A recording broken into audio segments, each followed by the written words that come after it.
And Atishi is live with us. You've just cast your vote, and it's been quite a campaign for the Aam Aadmi Party. You've been campaigning extensively across the country.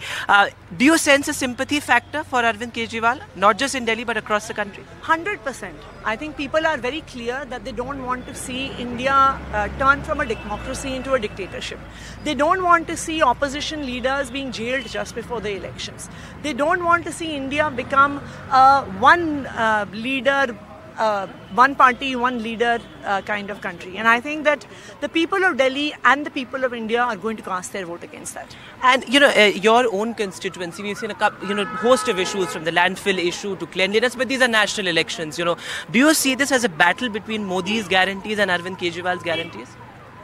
I see this as a battle between Modi's jumlas and Arvind Kejriwal's guarantees. Because after 10 years of BJP's rule, their major promises, which were of reducing inflation, their major promises of bringing 2 crore jobs every year, their major promises of bringing black money from across the country and giving 15 lakhs to everyone, they themselves have said they were jumlas. They themselves, in fact, all of these promises are now even being removed from their manifesto this time.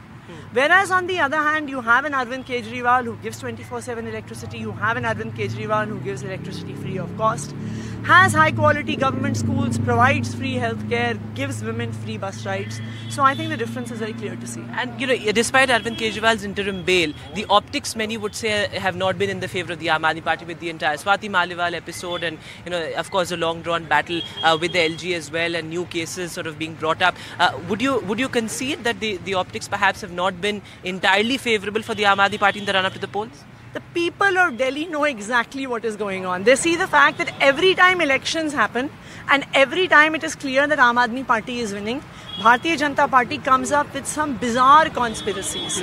If you remember, in 2015, they came up with this so-called case of Hawala at midnight. Yes. In 2022, when Aam Aadmi Party was winning elections in Punjab, it was said that Arvind Kejriwal wants to carve out Khalistan, wants to become the Prime Minister of Khalistan.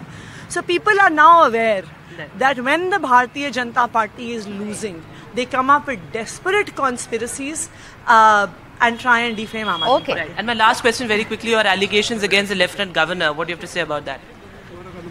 We have very clear information that yesterday the Lieutenant Governor held a meeting where police forces from across the city were called. Okay. And they were told that the parts of the city which are India strongholds, their voting has to be slowed down. All right.